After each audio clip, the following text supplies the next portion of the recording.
päivän johdosta. Ja sitten tässä Elina Arno Mäntsälän yrittäjyydestä myöskin. Ja me pyytäisimme Pekka Arjamaa tähän meille avuksi vielä.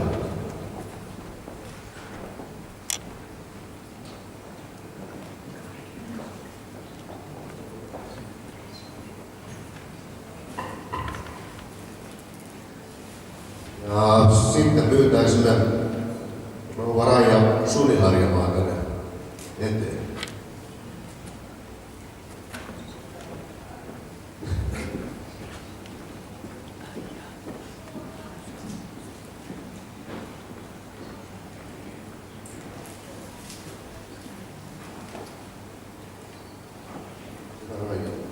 Suomen yrittäjien kultainen yrittäjäristi on myönnetty teille, yrittäjä Raija Suniharjamaa, ansioistanne yrittäjänä täällä Mäntsälän kunnassa ja muualla. Päiväys Helsingissä 15.5.2014 ja allekirjoittaneet Mikko Simolinna ja Jussi Järvi.